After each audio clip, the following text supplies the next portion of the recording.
support. So have at it. Hey, thanks. It's exciting to see some familiar names pop up in the attendees list. That's cool. For those of you who haven't been here before, I'll just briefly introduce myself. My name is Jon Taylor. I'm a clinical social worker in Salt Lake City, Utah. And I'm also a certified sex addiction therapist. My particular interest in working with folks with addiction is on the relationship aspect of things. So I think about relationships past, present, and future. So the relationships that affected you in the past that you're working on healing from or getting some perspective around, or even healing those relationships, the present relationships that may be hurting because of addiction or because of a lack of skill. And the kind of relationships you want to have in the future. To me, that's the biggest thing that recovery opens up, is the opportunity to have relationships that are completely different from what we've experienced before. So I love talking about this stuff, and I love this opportunity to do this webinar, this weekly group. So today we're going to talk about self-care and relationship care. And this is something that I think is really important to understand, and to get some working habits around in your recovery, because there's always this line between what I need and what my relationships need. And depending on how you were brought up, depending on what your attachment style is, your view of the world, what you may choose to take care of first may or may not make sense in the situation, or may not be functional in the situation.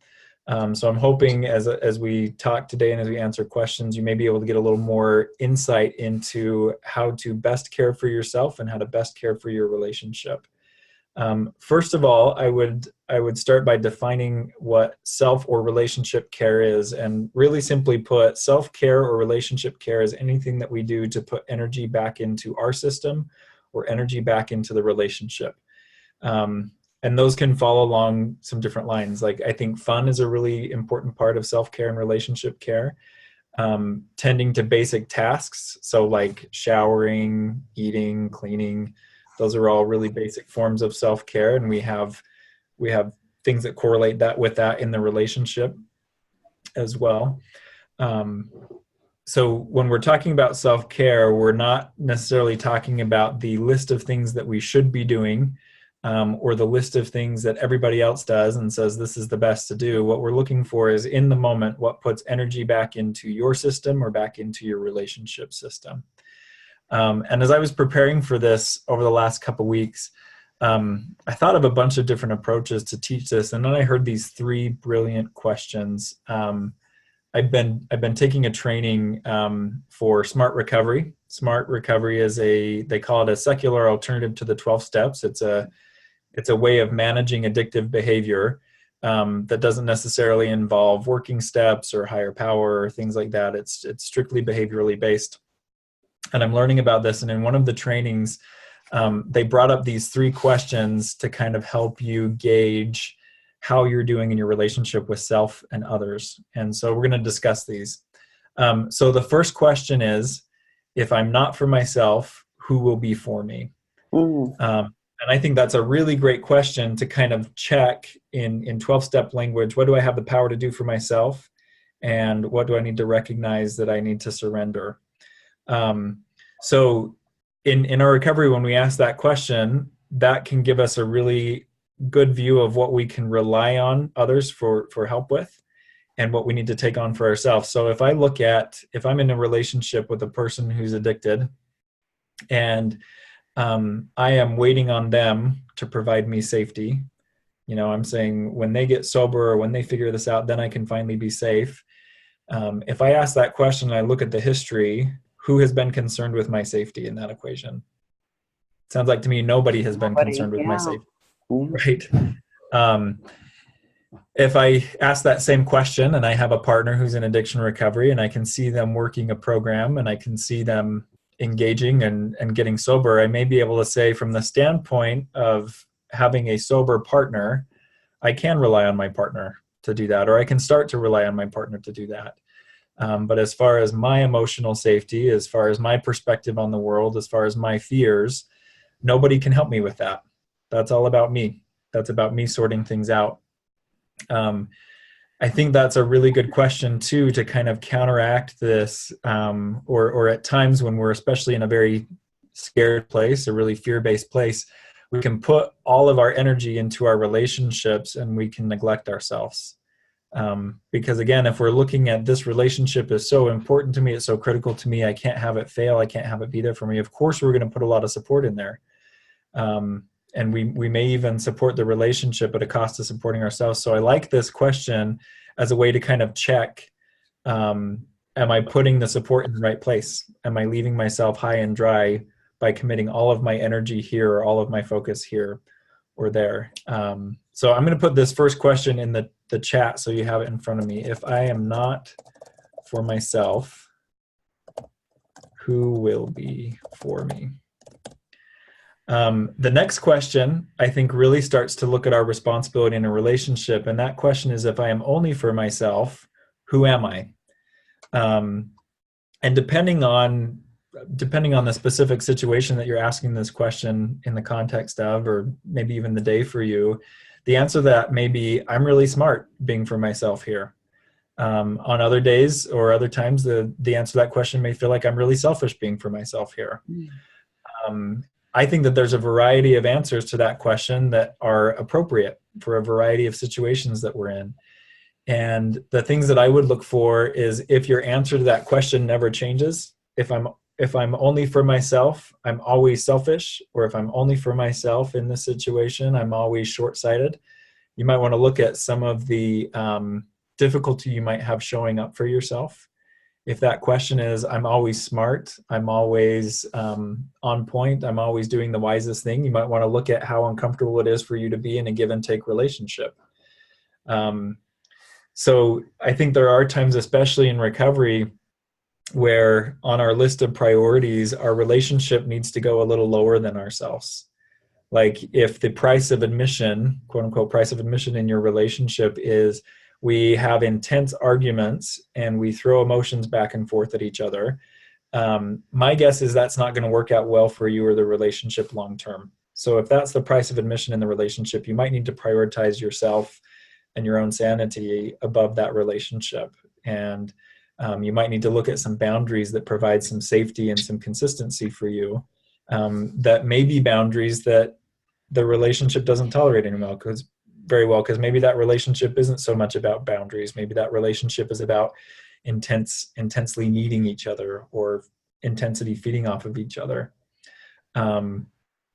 I think it's also important to look at times where we might need to deprioritize ourselves a little bit for the sake of the relationship. I've worked with several people, men and women in this position, who will say, my behavior, my addictive behavior hurts nobody. As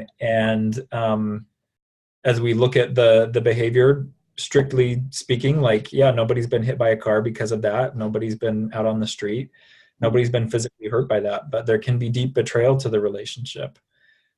Or we may have a part of our functioning and our way of seeing the world that could be deeply wounding to our partner, because they may have a background themselves in some kind of trauma or some kind of relational mishap there. Or they may see the world as, if you're pursuing a relationship with pornography, you are betraying my relationship. I consider that cheating.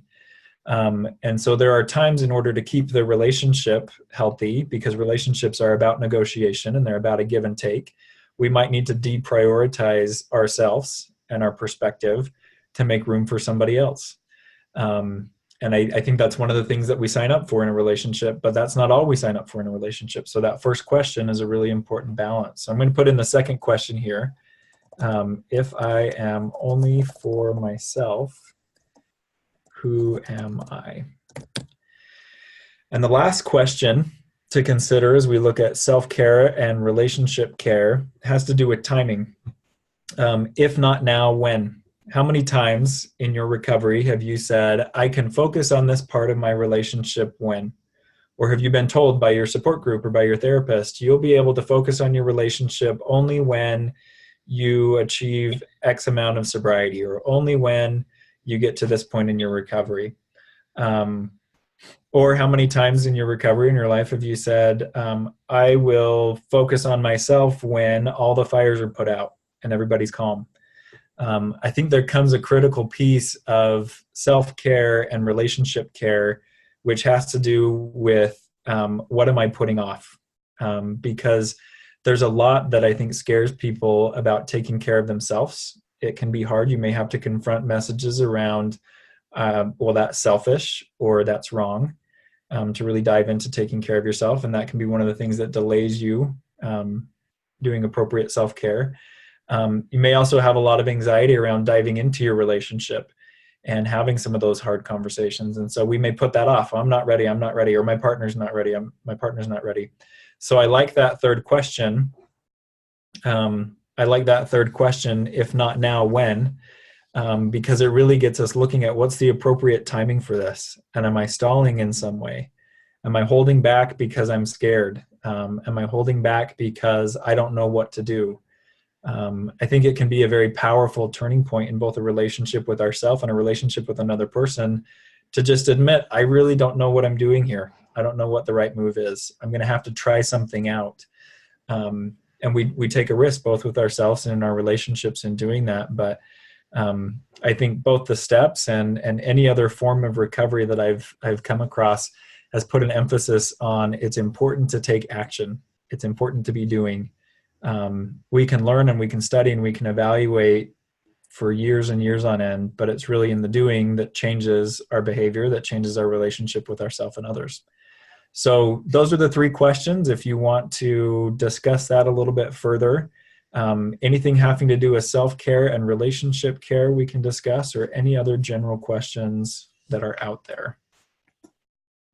So one of the things when you first started talking about if I am not for myself, who will be for me? And I thought, that it's challenging. You kind of talked about it fluxes too, but I was thinking it's challenging because, I could see myself going, oh, I have to pull in and I can't trust anyone else. So finding the line of, I need to advocate for myself, but without having to be isolated and only within myself. So which kind of went to the, to the second question too.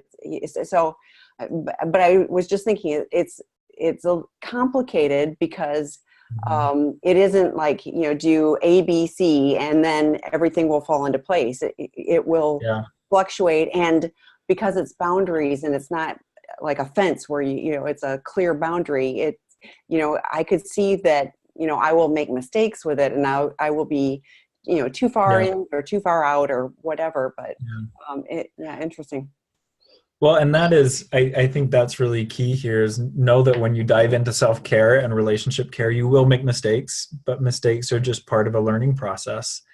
So if you engage in something, like I had a client a few years ago who reignited his passion for biking when he got into recovery. He had all sorts of memories of riding around the neighborhood on a bike when he was a kid, and that was really freeing for him.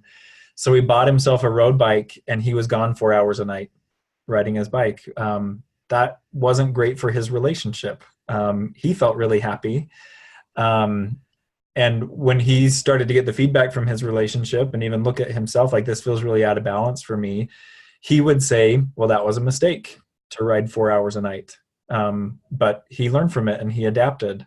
And that's something that he got to put in the proper place. So as we learn self-care and relationship care, be prepared to make mistakes. Because it's not really something that we can learn from the sidelines and jump in and do perfectly. We have to be willing to give some things a try, see what works and what doesn't. Well, and I think from a recovery standpoint, I needed to be all into recovery. So I went, I was all into my addiction. So I needed to be all into recovery. And fortunately for me, I was not in a relationship at that time, but I could imagine somebody feeling neglected by me because I needed to focus on that. So there's there's some questions and comments. So is the addict really sorry for what they've done or just that they've been caught? I'd say a couple of things. It depends on the addict. And I would also say yes. Especially in getting caught. one of the things that getting caught signifies to me is this person may not be ready for their relationship with addiction to end.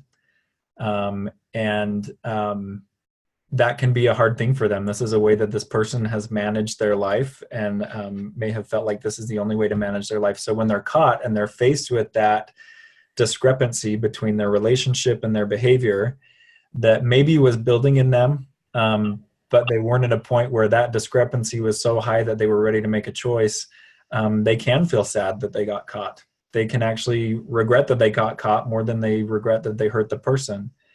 My hope would be that come to Jesus moment and getting caught really opens up for them an opportunity to dig a little bit deeper and find out what else they are missing by living a life of addiction.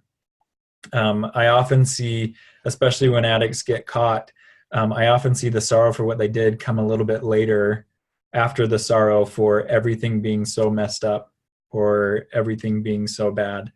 I think it takes some emotional maturity to recognize when we've hurt somebody and to take responsibility for that. And many of the folks that I work with in active addiction don't have that emotional maturity at the outset of recovery.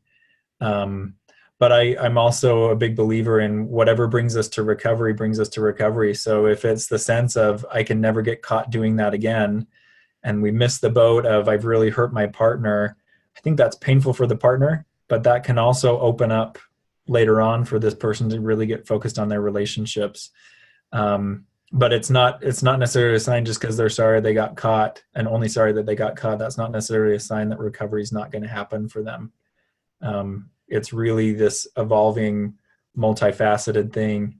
And I say time will tell. When you're the partner of somebody in that situation and you're trying to figure out, are they actually sorry for what they did, or are they sorry because I caught them? Set good boundaries for yourself, because those boundaries allow you to take a step back and observe their behavior. So if that boundary is, I need you to go to therapy, or I need you to get into a support group because you've betrayed me in this way, and I need you to figure that out. You set that as a boundary, and then you sit back and watch. Do they comply with that? Are they willing to take a look at that? Are they willing to take your pain seriously? Or do they dismiss that? Because that tells you a lot about what your next steps might need to be. Well, and with an addiction is a form of escaping all those negative, uncomfortable feelings. And so now there's the shame and pain of being caught. And also, if you're not engaging in that behavior, all the stuff that you were fleeing from before, you're suddenly confronted with. So it's very painful and uncomfortable. And I'm not making excuses for the addict, don't get me wrong, but right. I'm just saying it's very painful and uncomfortable and confusing and all of those things. And to be confronted with the shame, like I said, I wasn't in a relationship, but I had friends, and like the people that I was close to, I hurt them deeply, and having to come to an understanding and reconciliation of that, and move from there, was very difficult for me. So yes, I'm sure is, bummed out that he got caught, and unpacking those levels of shame, it's going to be a process. The same person says, how can you believe the addict when they have lied for so long? I would say to that, don't believe them if that's the history. Like, we really are, if the relationship is going to survive, we're really hitting a reset button on everything. So if we look at how trust gets built, there's a lot of different theories around this and a lot of different things to look at. I really like Brene Brown's work on this. It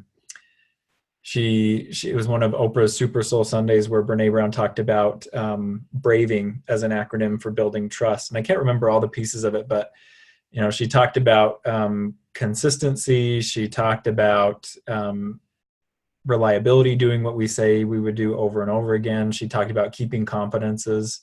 When somebody gives you something that belongs in the vault, you keep it in the vault, and that builds trust.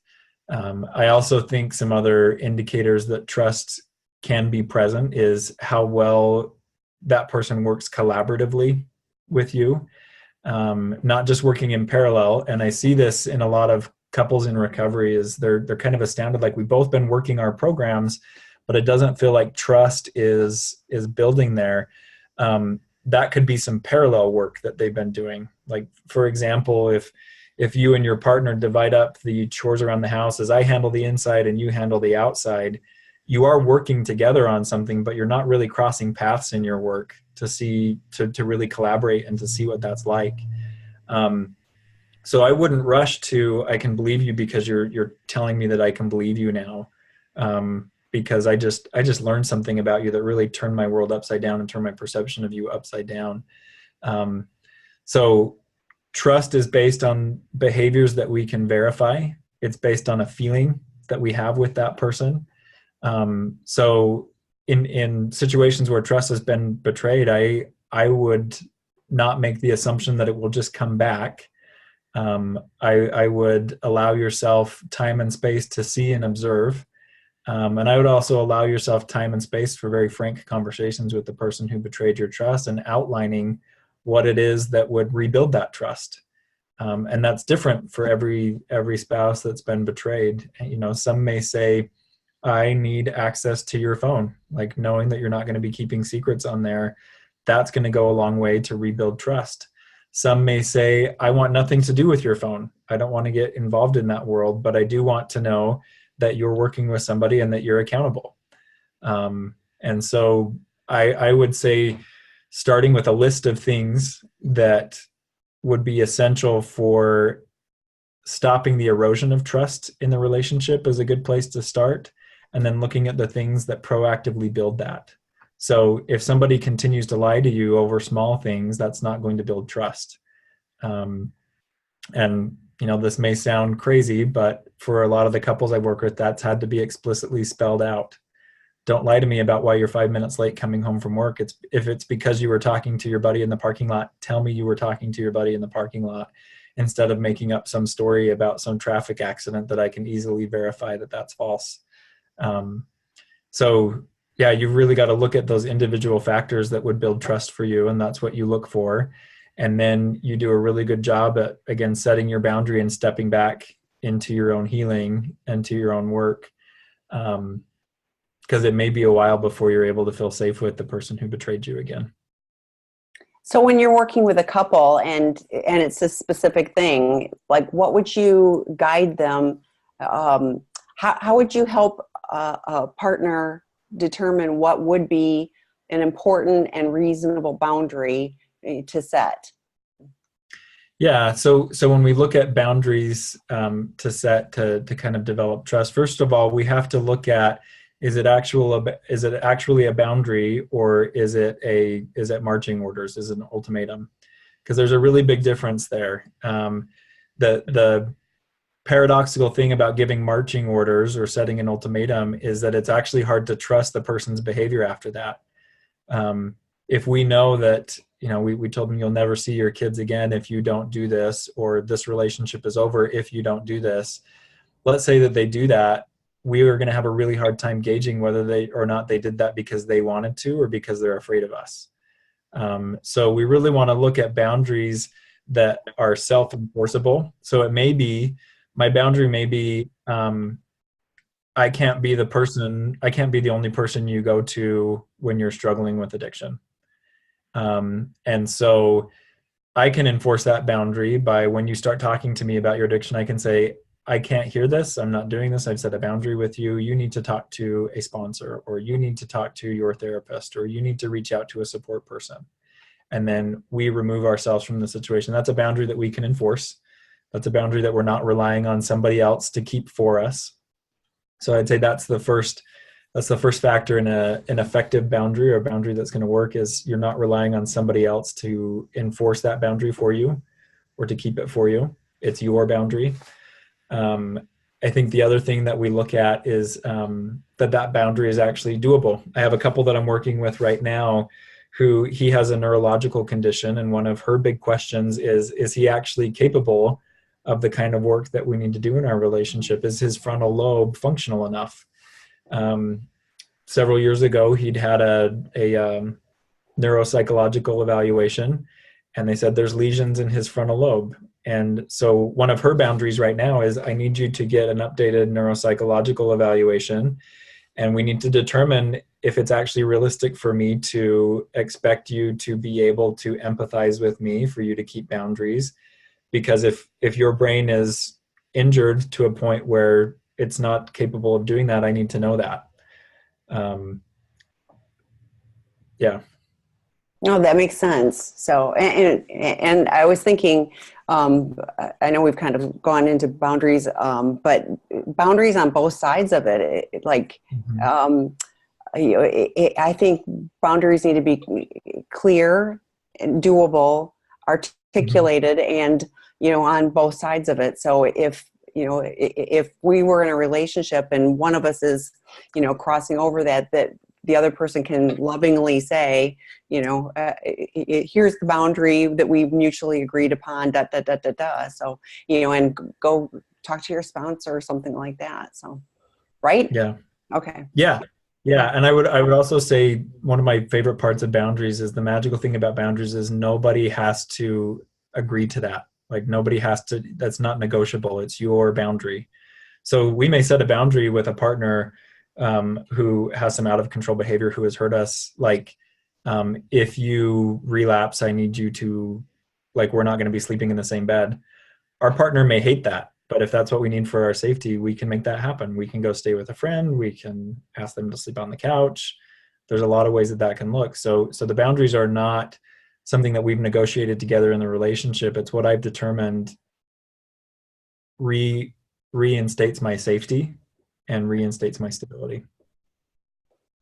Okay, next question. How does the addict live a double life and not have guilt?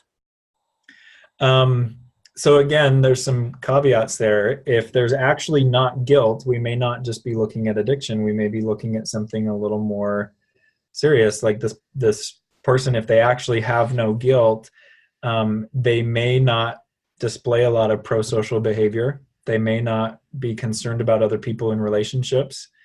I would say in the majority of addicts that I've treated where it's just addiction, they have an immense amount of guilt.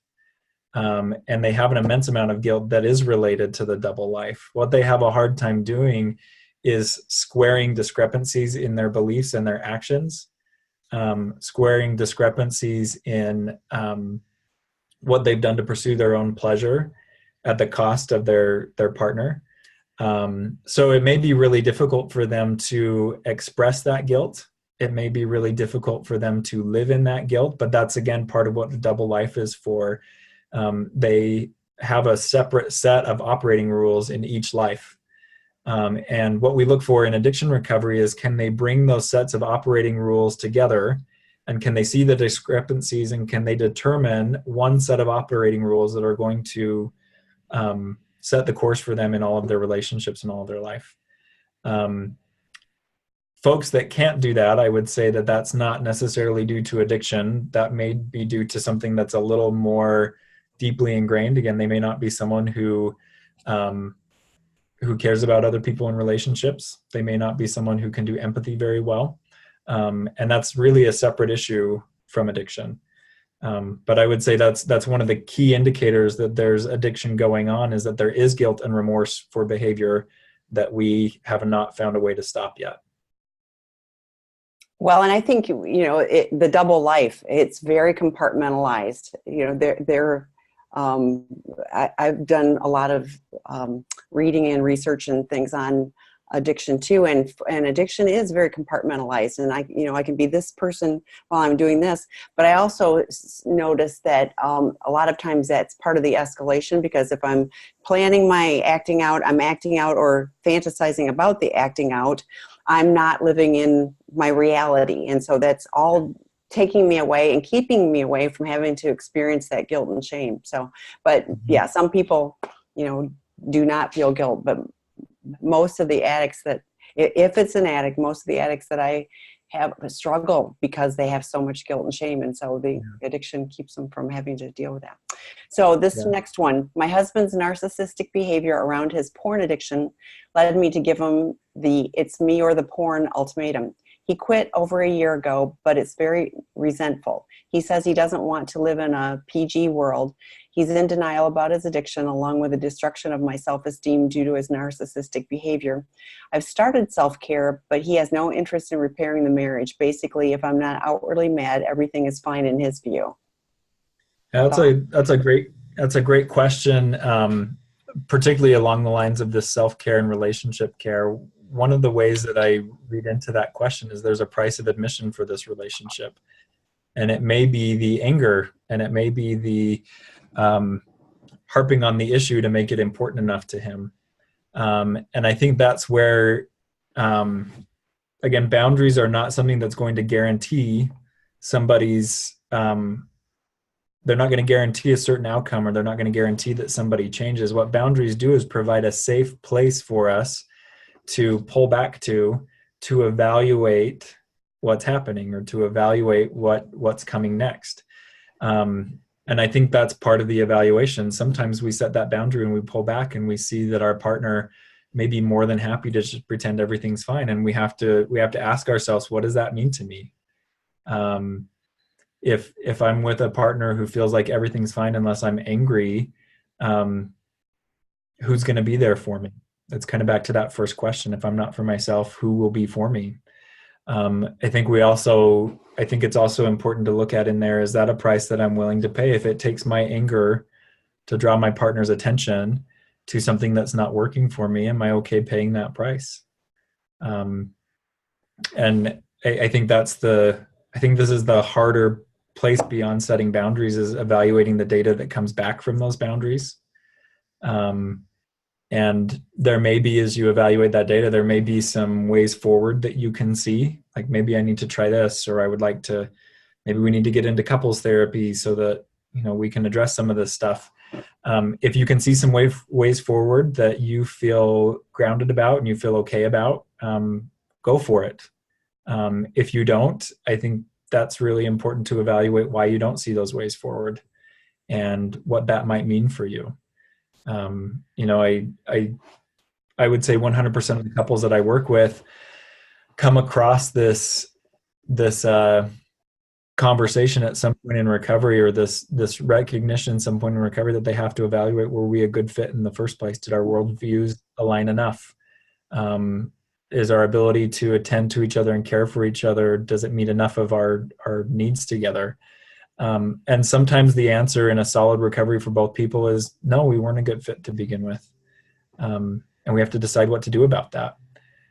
We either work on making that fit more functional, or we might decide to part ways. But the role that the boundaries play is a safe place for you to evaluate what you're seeing.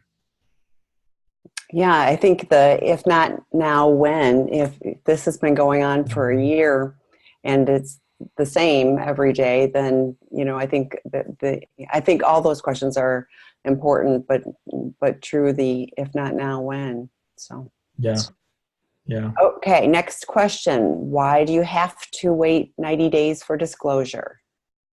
Yeah. So as far as any time periods waiting for disclosure goes, there is no set, this is how disclosure happens and this is how it always happens.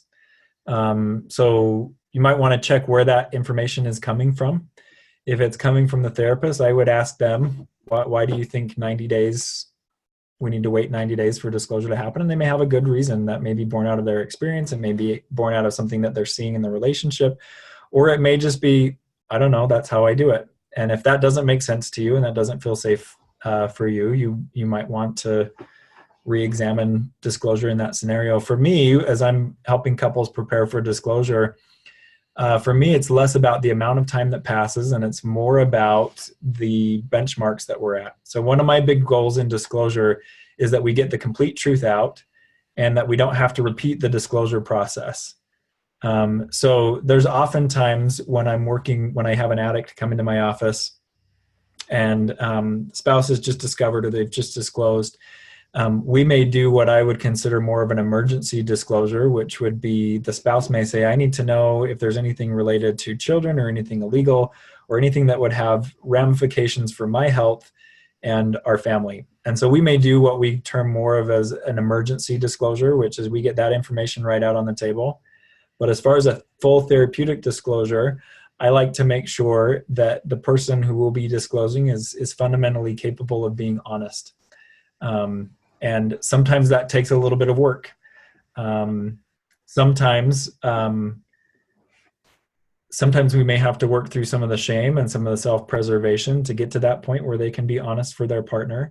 I think a lot of that depends on the practitioner that you work with. I know of some disclosure intensives that will take you at almost any point in the recovery process, and they'll get you through a full disclosure over a weekend.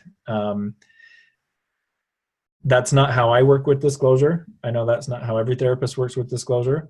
I think it's important to do your homework and to figure out what you're needing now and to balance that with sound clinical advice. But yeah, there's not necessarily a 90-day hard and fast rule on disclosure. And I would ask more questions around why are we waiting 90 days?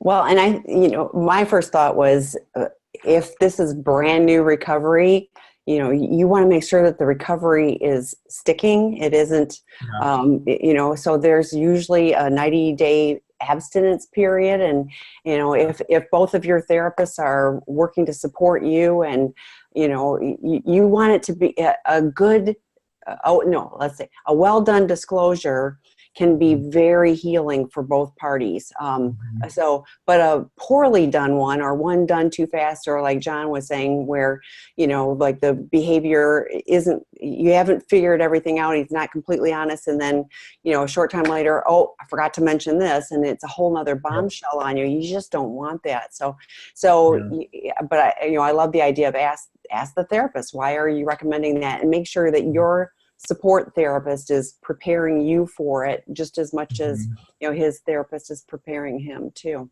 Yeah, because what disclosure is it can be the solid foundation to build a healing relationship on. And if we cut corners in that, we don't have a solid foundation for healing, even though it may feel like, okay, we got past that big scary thing. If we have to go back and address some things that should have been addressed in disclosure, that can frustrate goals overall. It can also be a very critical piece of the partner being able to decide, can I do this or can I not? There may be some components of my partner's acting out history that are deal breakers for me and are legitimate deal breakers for me. So again, I would negotiate that, or I would check that out with the professionals that you're working with. My SA struggles with balancing work and grad school and trying to find help to recover. What advice do you recommend for a busy SA to successfully recover? Yeah, that's another great question. And I love that question. It sounds like it's coming from the partner or a spouse. And I love this kind of collaboration in a relationship. I would say there are so many resources available now to get pieces of recovery where unless you're legitimately working around the clock, I think there are very few excuses for not diving into recovery. So the first piece for me is that recovery is not so much a set list of things that we do. It's more about finding things that work for us that address the problems that we're having. So like for me in my own recovery, knowledge was a really important piece for me. There are a lot of really good recovery podcasts out there. Rob has his Sex Addiction 101 podcasts. My coworker and I, Jackie Pack, we do the Thanks for Sharing podcast. There's The Addicted Mind and all sorts of great podcasts that you can listen to while commuting, while exercising. If that knowledge piece is critical for you, if that's important for you. Also recognizing that getting to meetings has also become really, really flexible. Used to be that you had to find a meeting in your town that met at a time that you could meet. Now with just about any fellowship, you can probably find a phone meeting during reasonable waking hours and even into the late evening and early morning. In 12-step communities, there's also email meetings where it's more of a chat room and, dropping in and and checking in. I know with Smart Recovery, there's also chat room meetings, and there's email meetings and things like that. So it may be a matter of finding resources for a more quote unquote non-traditional approach to recovery. I do think that some kind of group participation or participation with another person is really critical. And again, there's a lot of configurations for that to happen. So I would say from this question, I would say sitting down together and saying something like, hey, I've noticed you're really busy with school, and I've noticed too that recovery is a priority for you. It seems like you're having a hard time balancing those. How do you feel about that? What kind of help could I give you? How could we work on this together? It may be that there was a time in my relationship where this wasn't our date night, but it was one of the ways we spent time together is we went to our respective meetings. We would drive there together. We'd go to our meetings, we'd fellowship afterward, and we'd come home. And that was kind of bringing the recovery culture into our family, which was really, really helpful. But yeah, there's keeping in mind that recovery is not a set list of things that we do. The main goal of recovery, I would say, is to get sober, learn how to manage our emotions, learn how to live a balanced lifestyle, and coping with urges. So if you're finding things that help you with that, you're doing recovery.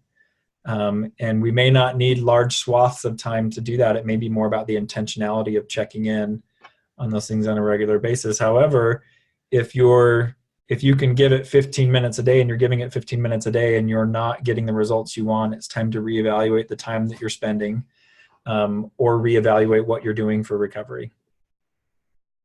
And for me, recovery was my primary, and I had to take a break from school for a little while, and because I was in college, and I had to take a break from school and focus on the recovery. So, and I'm not saying your essay needs to do that, but for me, I always have to, it is what I would walk off of a job if if my recovery was in jeopardy. It was that important to me. I just needed to make sure that I was, focusing on that. So, but you're right. There's so many. Rob does is in the rooms meeting. There's online, the podcast. All of those things are great ways to, refocus on that. And recovery is a minute at a time sometimes. So, so is it best for couples to stay and be supportive as an SA recovers, or is it best to go separate ways for the SA to recover on their own?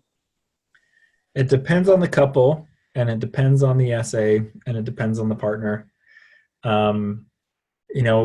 A lot of the research done around people in recovery in relationships indicates that great recovery can happen in relationships. And it can happen in those relationships without jeopardizing the recovery for the addicted person or for their partner. I think a key component in that is getting support for the relationship as well. So we used to say in the old days that, we'd start you out each year on your own recoveries, and you would go this way for a while, and then we would come back and focus on the relationship.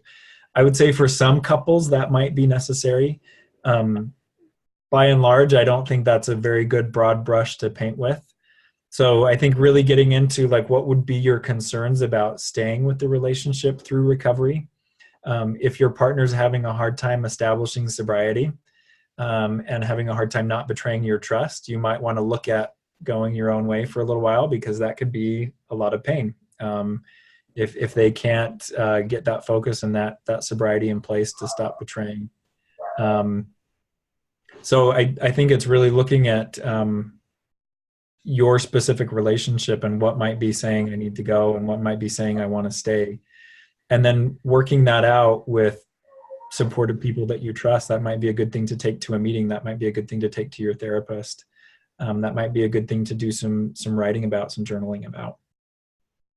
Yeah. And I just appreciate, I hear wanting to be supportive of the SA. So, I honor, that you're asking from that standpoint as well. So we are 10 months from discovery and 10 weeks from full disclosure. My partner wants us to now move to a level playing field kind of relationship. I almost want to laugh. Meaning looking at the marriage issues that he wasn't happy about.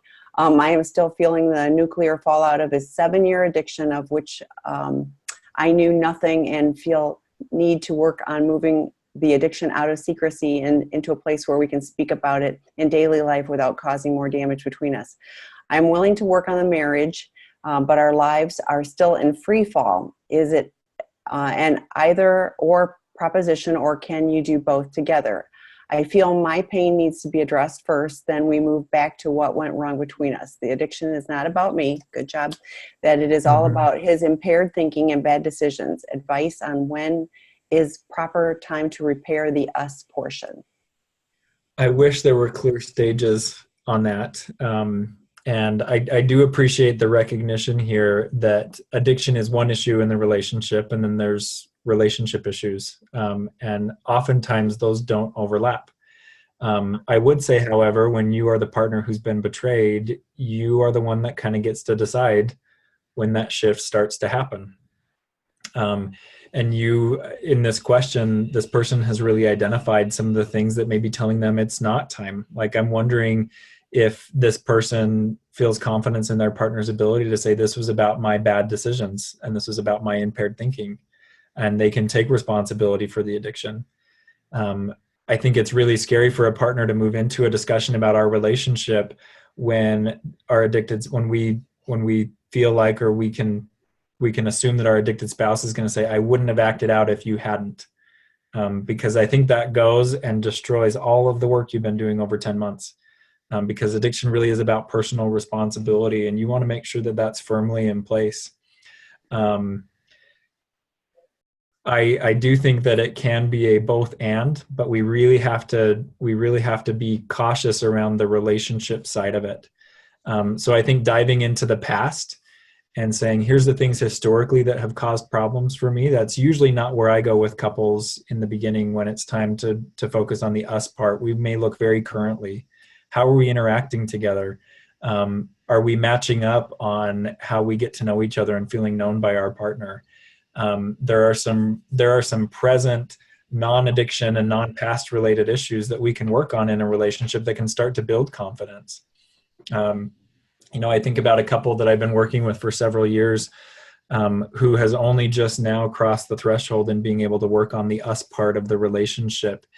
And one of the things that led to that is they had some very honest conversations throughout the disclosure process about how their family was functioning and how they were each doing emotionally.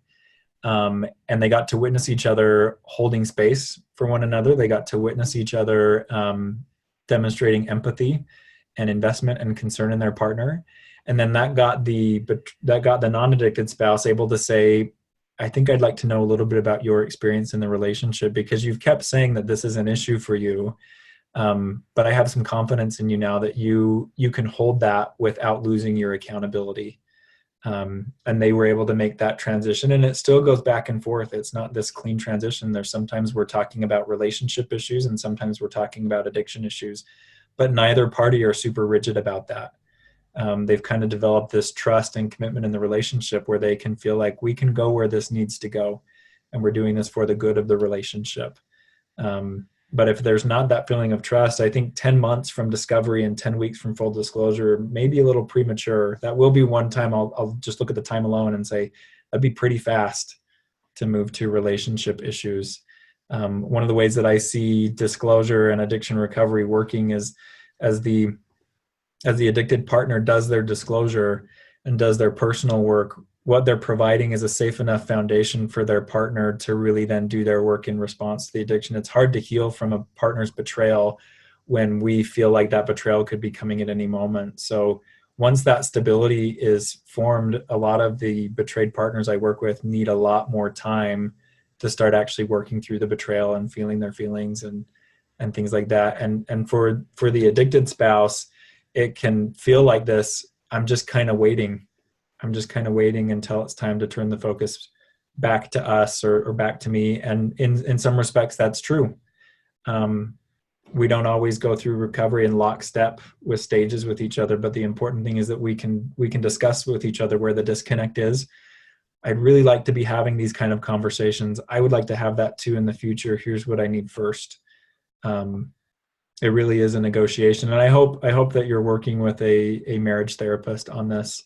and one who is not just trained in working with addiction, but is also trained in good couples work, so that they can help navigate the nuances between the two. Yeah, I really like what you were saying about that too, because it felt like I want to be able to point the finger and go, you need to do this, versus here's where we are right now and what can we do, just for today or this week or this month. What are some positive things that we can do as a couple? And I always my grandma always talked about, you get more flies with honey than you do with, I can't remember the whole thing now, but it's like, to me, like, if there's some things that he likes about what you're doing, bringing those up and saying, and rather than pointing fingers and saying what's wrong, like when you did that, I acted out or whatever, but like, here's some things that I really look like, that when you do this, or when you say that, or when we do this, or whatever. I mean, finding some of those things I think would be beneficial for the relationship and help build some trust too, and may start, minimizing a little bit in his mind. I'm saying his, I don't even know. So pardon that, but the perceived unbalances from the past. So, but yeah, it's a process, and you deserve to take heed of that uncomfortable. I honor you for that. So, next question, and probably the last one. My SA tried SAA 12-step for about 6 weeks and said it made him feel miserable because it felt like all they did was focus on the problem. After he fell into hopelessness and stopped going to the meetings and stopped seeing his therapist and has isolated himself from me. I've tried to advise him to try different meetings. Do you have any other advice? I would say try something outside of 12 steps. That is not everybody's language. It doesn't speak to them. I mentioned at the beginning of this, I'm working on being a trained facilitator for SMART recovery. And for some people who 12 steps doesn't resonate with, SMART resonates great. For other people, it's refuge recovery, which is more of the Buddhist approach, or life ring. There are some, in a lot of big cities, there are recovery gyms where the focus is on physical activity and physical fitness in a supportive environment where everybody knows everybody else is in recovery. There's lots of different choices for that. And at the end of the day, you can only do so much. You can present with so many options. That in itself can be a boundary. I'm going to tell you the options that I'm seeing. You've asked for my help, or it seems like you've hit a dead end. I'm going to give you these, and then I'm going to step back and see what you're going to do with this. I'm going to see what makes sense to you. But yeah, 12 steps is definitely the most widely available. It's been around the longest, and there's, in most cities, most communities, there's some kind of 12-step community, but there are alternatives to the 12 steps that people find just as useful. And then the research actually indicates it's far less about the specific approach, and it's more about taking the approach that makes sense to you, and that the people who are helping you with that approach, that they actually believe in that approach. Well, and even with SAA, there's SA, SLAA, and if this person was going to one meeting a week, and like, my 12-step groups, each meeting has a different personality. But like, we really don't focus on the problem. Other than the problem is us, and we talk about how we are going to move past it. But we are not talking about our addictive behavior per se, and doing the, as an AA term, drunkalogue. That's never the focus. It's always focusing on different aspects of recovery. So Jon talked earlier about the podcasts. Podcasts are great because you just stick headphones in and listen to them, or the two of you can listen together. Rob's doing a webinar tonight. The two of you could engage in that webinar, and it's live interactive, and people will be asking questions like they do with us. Invite them to join next Monday's webinar with Jon. There's lots of opportunities to connect online. hand him or suggest that he read Sex Addiction 101 and the workbook. Those are things that he can do, because if he's feeling miserable and hopeless, he has no reason not to act out. I mean, that will be the escape, is going back to the addiction. So, and which I would understand. Who would want to be miserable and hopeless? So I there is help, there is hope, and there are things that can be done. At the end of the day, like Jon said, though, give him some opportunities, perhaps some suggestions. But at the end of the day, he's either going to pick to do something positive and move towards recovery, or not. So, and then having the boundaries that you set will be super important. So, definitely. But yeah, I've not been in part of Smart Recovery. I'm actually gonna look that up. But and like I said, Rob is in the rooms. There are different programs. Celebrate Recovery is a Christian focused one. I know some people, that resonates for. So there's lots of different ways to plug in. But I think it's important to plug in. So I think we're about out of time. I'm going to give a little plug for Jon has an intensive program for if your male partner is struggling with enmeshment issues, would encourage you to reach out to Jon. He's got an intensive coming up in January in the Phoenix area. It's a transformative program, and would really encourage you to consider that. So we just have a couple of seats left. So if that your male partner enmeshed with mom, if that's speaking to you, reach out sooner than later. We'll see what help we can get you. Yes. Yeah.